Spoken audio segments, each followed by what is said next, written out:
How do we define private property? Well, look, normally it's what we work to build or own. Our own labor and effort would establish ownership. We strive, we write music, we create movies, we innovate, we invent, we build. But what happens when all that effort to do it just goes away? Well, artists don't need to draw anymore, poets don't need to reflect, musicians don't even need to play. Everything is created in an instant with a single command. And who owns the result? And if everyone is creating like this constantly, well, how long before every possibility is owned and locked away? This is the challenge we're now facing with artificial intelligence as it runs into intellectual property laws.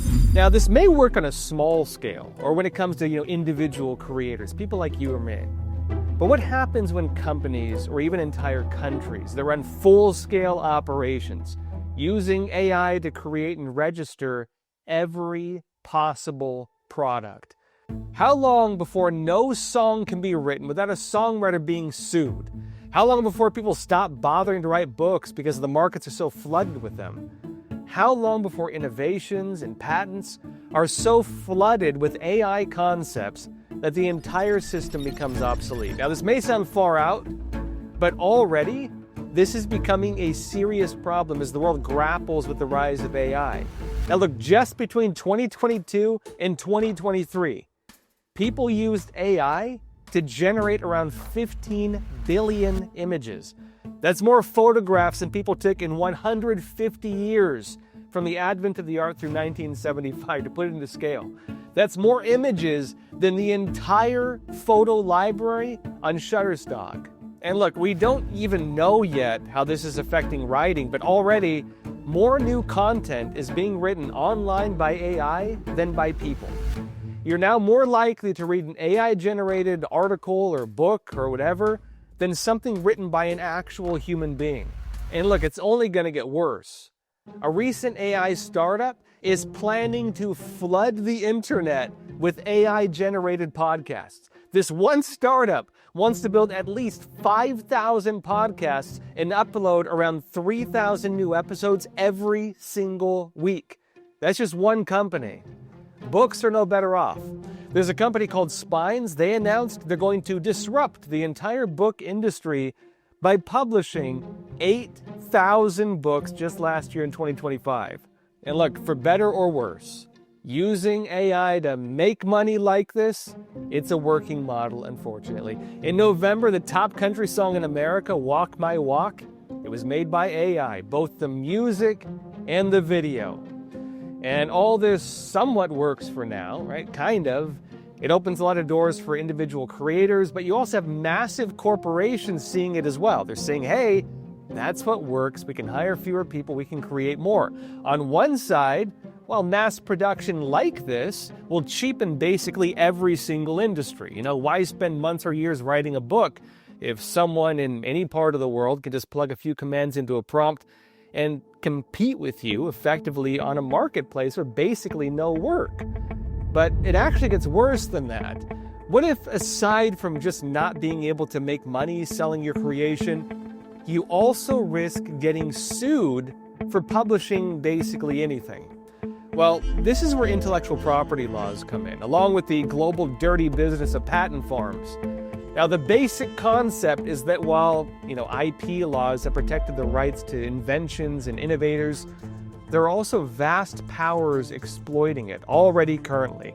Patent farms, these are companies that make a profit by creating nothing, and instead all they do is register or buy intellectual property and then make a profit by suing innovators. Foreign governments do it, foreign powers do it, foreign businesses do it, American ones do. Musicians cannot write music in some instances because too many melodies are already registered.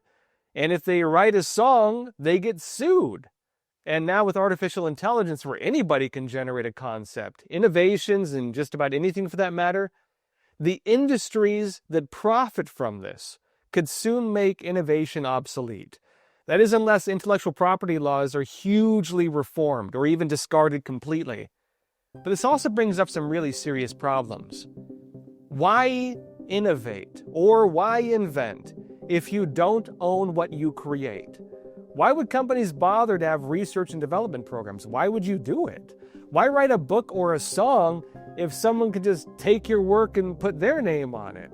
So while the system is being abused on a large scale, losing it entirely could also be just as detrimental to private ownership.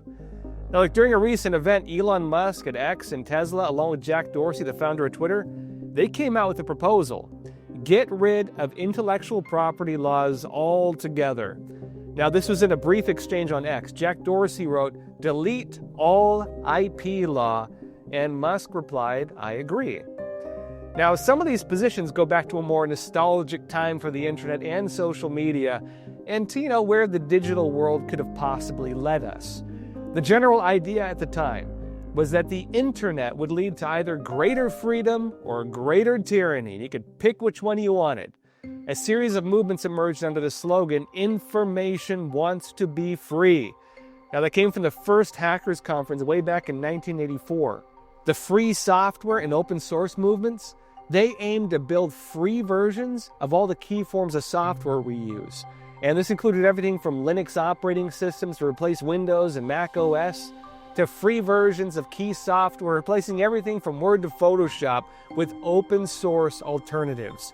Not locked into subscriptions, totally free, everybody can download and use without paying a dime. Another was the free culture movement. That included Creative Commons. They aimed to create databases of graphics, documents, photographs, all free to use by anybody. Others included the open access movement, the creation of the Internet Archives. And the idea with that was to ensure that as much as publicly available information as possible among books, music, documents, any other form of digital record, all of it was available and free. And some platforms took this even further, going into actual piracy. Now, back in 1999, the internet was taken by storm by a free peer-to-peer platform. You might remember it, Napster. Now, on Napster, anyone could share music, movies, any forms of digital content, anything you wanted to upload, really. And that met an infamous end back in 2001, slammed by lawsuits over copyright infringement. Napster was replaced that same year by a similar platform that was Kazaa. But that was also later shut down after being hit with just streams of lawsuits. And, others emerged, but stayed mostly in the gray realm of legality, protected mostly just by differences in international law, we can say. The Pirate Bay, for example, they launched 2003, and they've been among the more infamous on this front to this day, with an open focus on just digital piracy. And despite some users facing punishment for illegal downloads, with the platform itself facing just ongoing legal challenges, it has managed to keep going because, protections under laws where it's based in Sweden are different.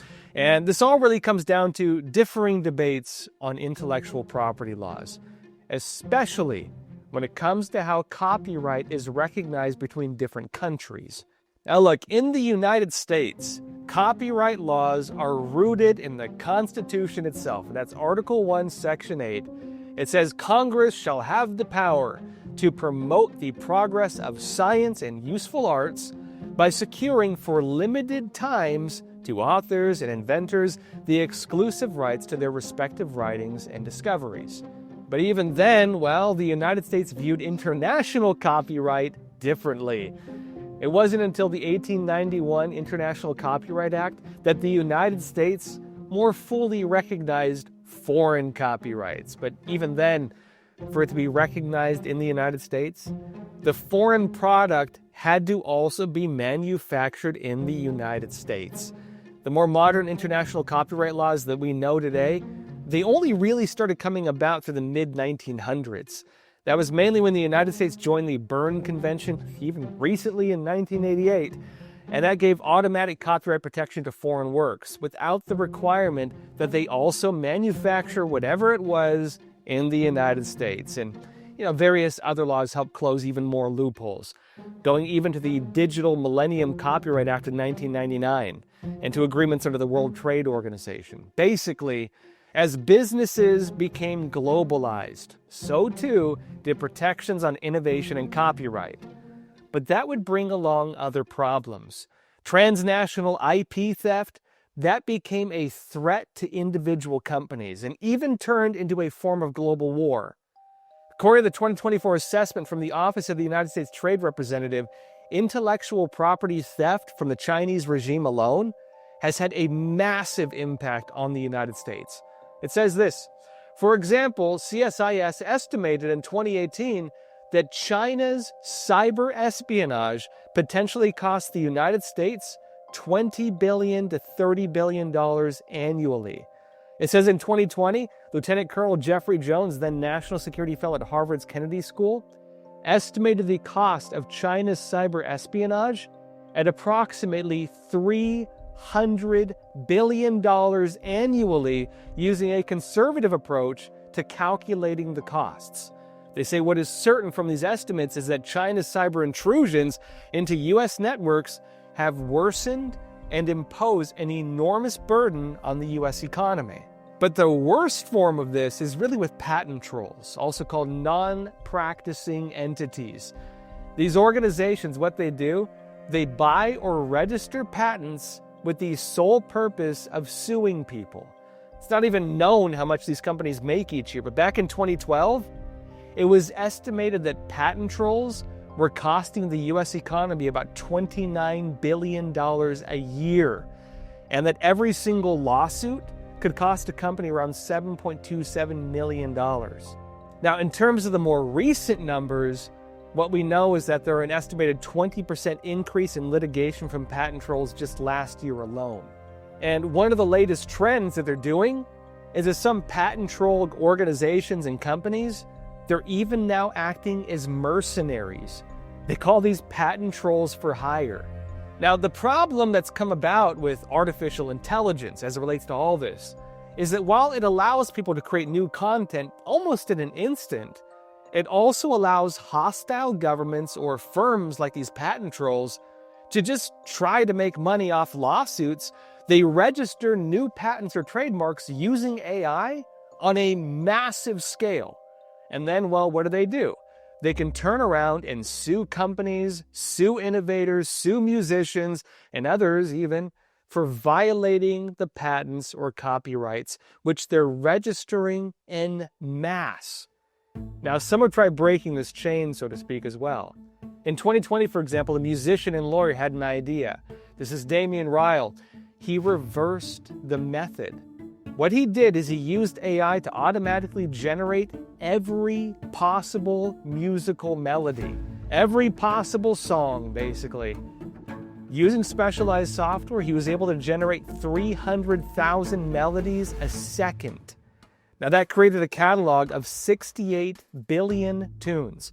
And since then, he's expanded that list to around 471 billion melodies. That's just about every new song that could ever be created. And then what did he do? Well, he copyrighted them, all of them. But rather than keep it for himself to sue like these other companies do, he did something else. He released them by making them public domain. And his hope with this, he was hoping to eliminate the growing problem of firms or other organizations that register melodies and then just sue musicians. And also show something important. There are not an infinite number of songs out there. There are not an infinite number of melodies. He found them all, and he tried making them free for the world. Now, the case highlights something important. What Damian Ryle did was to ensure that musicians don't get sued for accidentally infringing on other people's copyrights. But what's important is this. The same method he did, creating 300,000 melodies a second, could also be used just as easily by patent trolls or foreign governments. AI has opened Pandora's box to an extent on this. On one side, look, it makes it easy to generate just about any digital content. On the other side, it challenges the idea of ownership on a fundamental level. And it could also break the core part of how we legally protect intellectual property. But eliminating intellectual property could also be just as bad. What does it mean when inventors no longer own what they invent? What does it mean when writers no longer own their own stories? When musicians no longer own the music they write? Why bother to innovate? Why bother to create? These are the challenges the world is now facing as artificial intelligence cheapens the ability to create.